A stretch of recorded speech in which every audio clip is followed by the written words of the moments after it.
Assalamualaikum semua para pecinta film animasi. Gimana kabar kalian? Semoga sehat selalu dan baik-baik saja. Pada kesempatan kali ini saya akan melanjutkan part keempat Donghua Xingqi season ketiga, episode 9 sampai 10. Dan jika kalian belum menonton part sebelumnya, tinggal klik link yang sudah saya sediakan di deskripsi video ini. Dan selanjutnya, oke langsung aja kita masuk ke dalam ceritanya. Di part sebelumnya memberatkan Meling yang dikurung dalam kamar karena ketidakinginan dirinya dinikahkan dengan putra naga Laut Utara. Sementara itu, sekarang Ose sedang berusaha untuk melepaskan diri dari rantai yang mengikat tangannya. Dan terlihat burung Garuda sudah mulai menapakkan sayap dan bersiap menerkam mangsa. Nampak Ose terus berusaha melepaskan rantai. Dan tiba-tiba, ternyata dengan kecerdikannya, Meling berhasil keluar dari penjara kamar dan datang di waktu yang sangat tepat untuk menolong Aosuye. Kedatangan Meling ternyata hanya akan membuat Aosuye semakin khawatir jika nanti terjadi apa-apa pada Meling. Dan tanpa pikir panjang, ia pun langsung mengajak Meling pergi meninggalkan tempat mengerikan itu. Tapi tentu saja, usaha yang mereka lakukan tak semudah seperti yang ia harapkan. Karena tiba-tiba burung Garuda menghentikan dan mencegat mereka berdua. Dengan kondisi seperti itu, Meling berinisiatif untuk berubah wujud menjadi naga dan kemudian melarikan diri. Tapi hal itu langsung dicegah Aosuye, karena mengingat jika berubah ke wujud naga akan menambah insting memburu dari burung Garuda yang tak mungkin mereka kalahkan dari segi kecepatannya. Dan keputusan akhir yang dapat Aosuye pilih hanyalah melakukan perlawanan sebisa mungkin. Ia meminta Meling untuk pergi meninggalkan dirinya dan mencari tempat teraman. Dan selanjutnya kita langsung diajak flashback ke masa kecilnya Aosuye, yang saat itu dirinya bersama Tian Yusou mengamati burung Garuda dari kejauhan. Di sini Tian Yusou mengungkapkan kepercayaan dirinya akan keberhasilan Aosuye menjadi naga pemberani. Tapi di sisi Aosuye ia tak percaya diri akan kemampuan dirinya menjadi sosok naga pemberani yang berhasil mengalahkan dan menaklukkan burung ganas Garuda. Di kelasnya Aosuye terus memikirkan perkataan dari Tian Yusou. Lalu tiba-tiba datang temannya yang menunjukkan mahkota bulu Garuda yang berhasil ia dapatkan. Nampak di sini Aosuye sangat menginginkan bulu Garuda seperti itu, karena dengan berhasil mendapatkannya, maka dirinya akan mendapatkan julukan sebagai naga pemberani. Tapi temannya meminta Aosuye untuk pergi seorang diri mencari bulu Garuda seperti itu. Lalu ia memberitahukan jika untuk mendapatkan bulu Garuda seperti itu sangatlah mudah, dengan cara langsung mendatangi dengan tenang di saat Garuda sedang tertidur di cahaya fajar. Temannya mengiming-imingi akan keberanian dirinya mencabut burung Garuda itu. Lalu ia menyuruh Aosuye untuk berjanji tidak memberitahukan hal itu kepada siapapun. 勇敢点儿，其实不难，这是我的勇者哥哥告诉我的。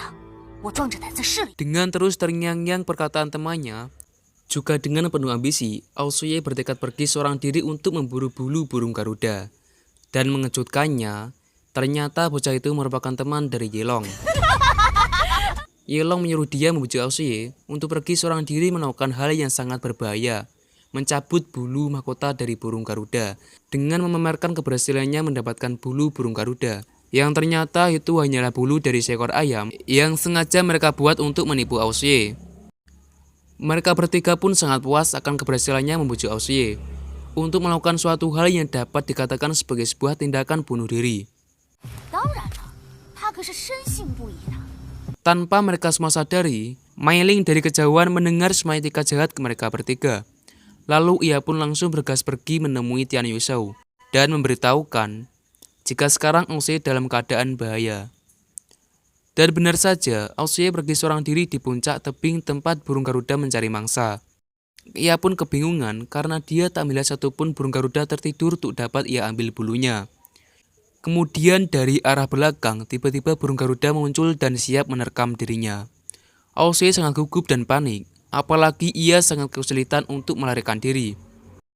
Dengan gerakan yang super cepat, burung itu langsung menghantam tubuh kecil Aosuye dan kemudian membawanya terbang di dalam cengkeramannya.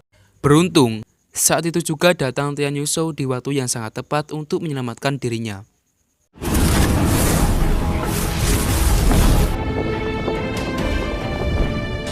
Dalam kondisi seperti itu, mereka berdua sudah tak dapat lagi melarikan diri, mengingat kecepatan burung Garuda yang tak dapat mereka tandingi.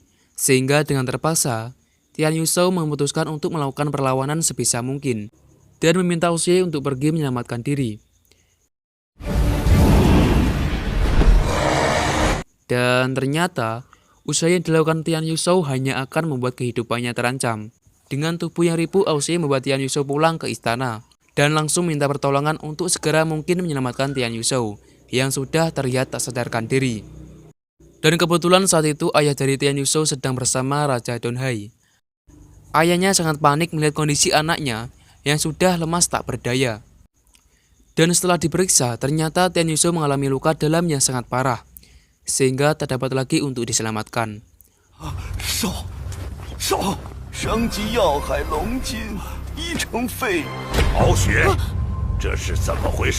Aosuye mencoba menjelaskan sesuatu yang telah terjadi pada dirinya dengan Tian Yusou. Mendengar penjelasan dari anaknya, Raja Donghai sangat marah besar. Karena akibat dari kecoroban Aosuye yang berniat mencuri bulu burung Garuda, membuat Tian Yusou yang terkenal sebagai murid jenius di akademi harus tewas dengan cara mengenaskan. Raja Donghai mencengkeram kepala Aosuye dan berniat ingin membunuhnya. Namun beruntung tindakannya itu dicegah oleh ayah Tian Yusou dan para bawahan yang mencoba untuk menenangkan.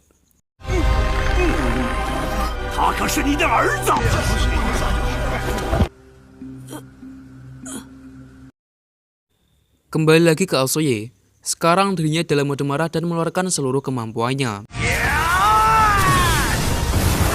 Terlihat serangan itu tak sedikit pun membuat burung Garuda itu terluka, dan malah membuat burung Garuda semakin brutal melancarkan serangannya. Dan ketika dirinya dalam kondisi terpepet, beruntung Mei Ling berhasil mengecoh burung Garuda dan kemudian menyelamatkannya. Momen romantis di waktu yang tidak tepat, dan mereka berdua bersembunyi di balik batu. Lalu Aosuye memarahi Mei Ling karena tindakannya yang sangat ceroboh. Tapi itu semua ia lakukan karena dia tak ingin Aosuye mati.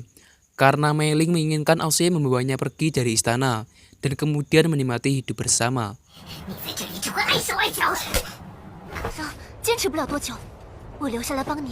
Sekarang Aosuye akan membuktikan di hadapan orang yang ia cintai jika dirinya mampu menaklukkan burung Garuda itu.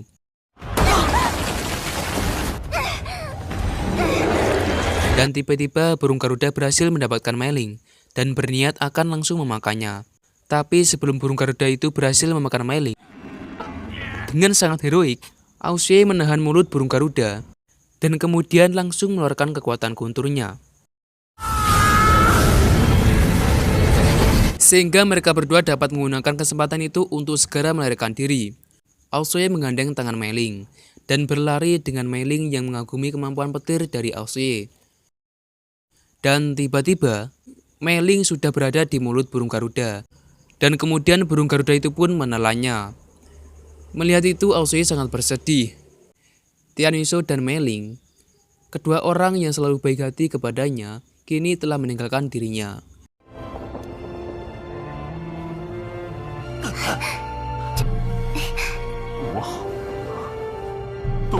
Tapi hal itu tak membuat Aosuye putus asa.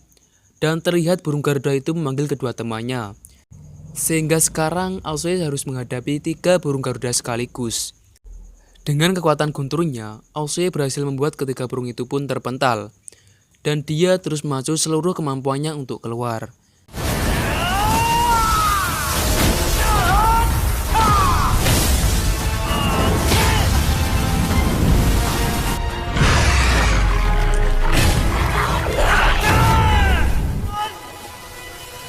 Meskipun itu semua belum cukup untuk dapat mengalahkan Garuda tersebut, sampai dirinya terpental dan jatuh akibat dari sabetan cakar burung Garuda.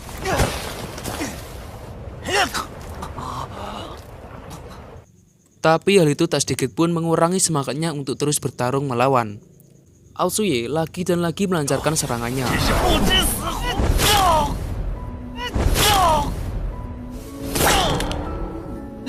Yang padahal tak berefek sama sekali pada burung Garuda tersebut. Dalam kondisi yang sudah lemah dan tak berdaya, tiba-tiba muncul petir yang membuat ketiga burung Garuda itu merasa ketakutan. Dan kemudian langsung pergi meninggalkan Aosuye, yang sedikit lagi akan ke mukbang. Dan terlihat Garuda itu menghilang di balik awan, kemudian memuntahkan tubuh Mei Ling. Di tempat lain, di kerajaan klan sapi tiba-tiba semua orang menjerit ketakutan dan bersembunyi karena mengetahui kedatangan dari Putri Niu atau adik dari Raja Moren. Entah apa yang membuat mereka semua takut dari Putri Niu, sampai-sampai membuat mereka semua histeris ketakutan.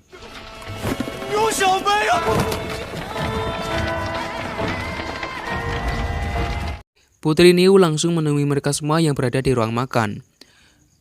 Terlihat Putri Niu sangat ceria dan gembira melihat mereka semua datang kembali ke istana klan sapi.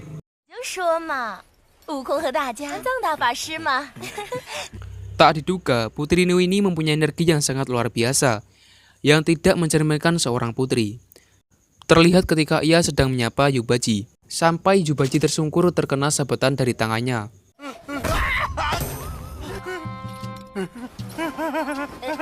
Dan kemudian ia mengomentari makanan yang dihidangkan Raja Moren, yang menurutnya tidak cocok untuk dihidangkan. Lalu ia memanggil bocah kecil untuk membawakan dan menghidangkan madu ke mereka semua.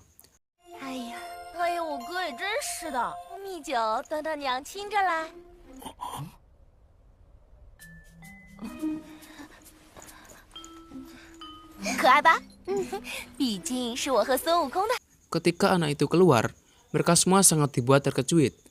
Karena seperti yang Putri Niu katakan, anak itu merupakan hasil dari hubungan dirinya dengan Sun Wukong. Putri Niu menyuruh anaknya untuk memperkenalkan diri.